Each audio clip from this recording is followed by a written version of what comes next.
Thank you, Dan. Let's go back about 20 years to the time when Michael Jackson's Neverland Ranch was brand new.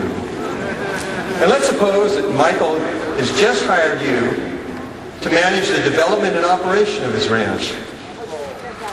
Well, naturally, you're going to ask Michael what the budget will be.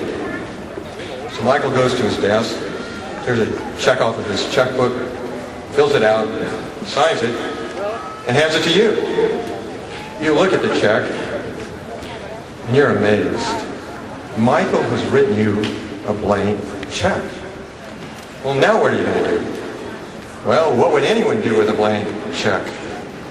To run Neverland Ranch or any other enterprise? We all know what they would do.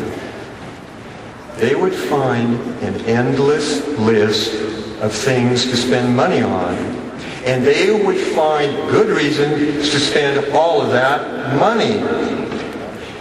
This is exactly the situation of the United States government, because when the American people ratified the Constitution, they signed a blank check payable to the United States government. This is the reason that government keeps growing without limit.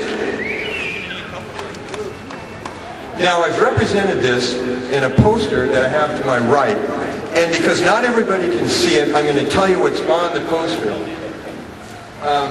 Because not everybody can see it, first let me just say, at the very top is the title of my talk, which is Let's Tear Up the Blank Check. And right below that is my website address, www.thepeoplesamendment.com. Be sure to get the "the" in there. Now, right below that is a representation of a check. So I'm going to tell you what's on it because many of you can't read it. But I want to let you know at the website you can see the check. You can also see the whole talk there as well. Okay, at the top left, who's writing the check, we have the American people, Everytown, USA.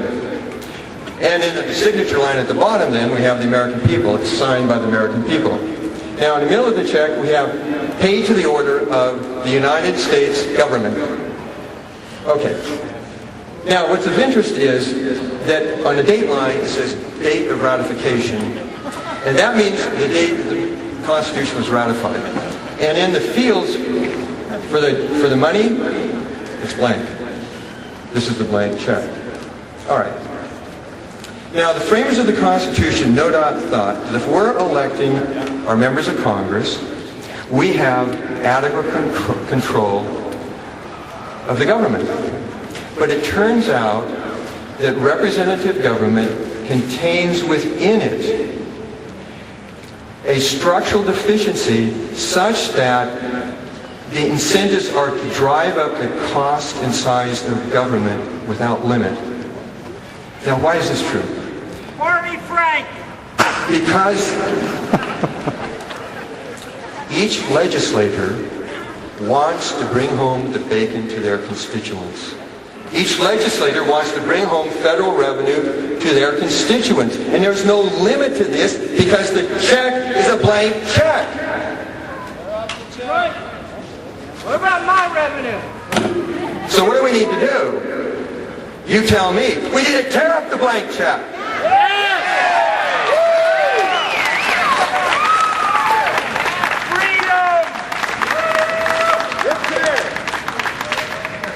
Let me show it to the people on the other side. Yeah!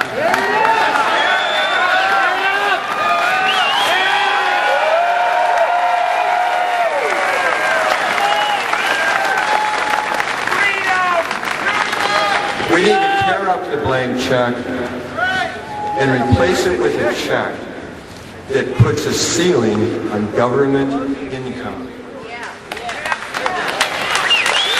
Now, how do we do this?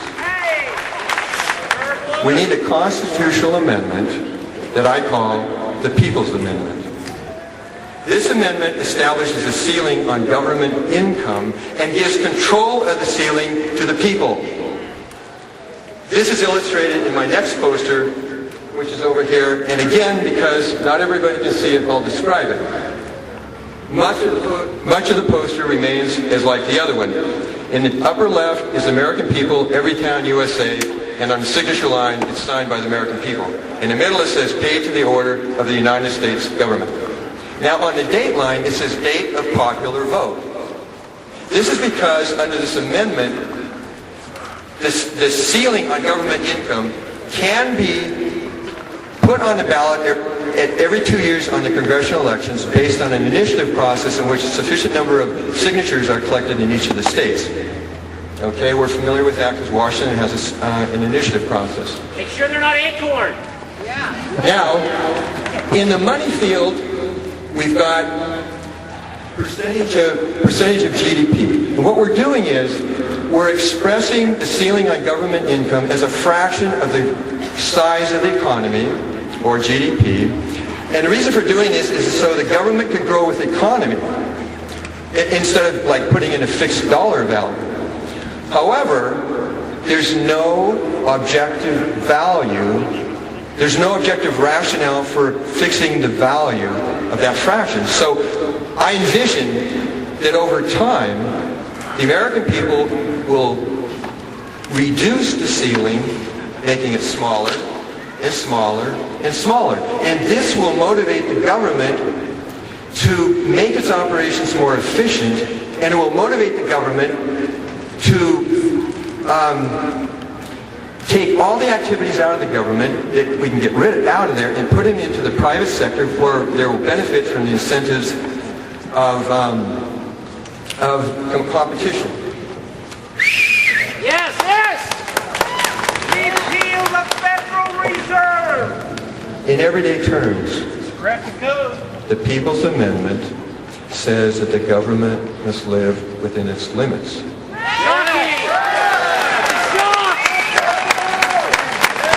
But those limits will be determined not by the government, but by the people, because the people foot the bill.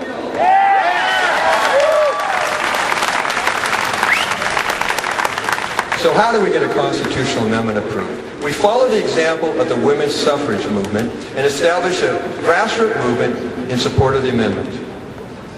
Now, movements take time to develop, and an amendment takes time to get approved, first by Congress, then by the states. So we're talking about a movement that won't see payback for years to come, right? Wrong. We're seeing a movement, we're talking about a movement that should see payback by stopping the Obamacrats in their tracks this fall. Now, well, how can that be if the amendment isn't even approved by then? Remember the handwriting on the wall? As we all know, the handwriting on the wall can scare the living daylights out of you. In the People's Movement, we're talking about a massive bipartisan grassroots movement in favor of the People's Amendment. We're talking about a rising tidal wave of grassroots support in favor of power for the people. And power for the people is the essence of what democracy is all about, so it's a bipartisan theme. So what will stop the Obamacrats in their tracks is a tidal wave of the people who want to tear up the blank check and replace it with this check, which puts a ceiling on government income and gives control of the ceiling to the people.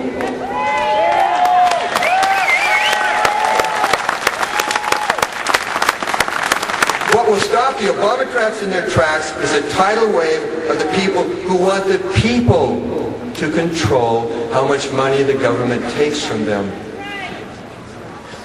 This tidal wave movement of the people will be the handwriting on the wall for the Obamacrats this fall. And this movement, if properly led, will become the greatest grassroots political movement in American history. Thank you.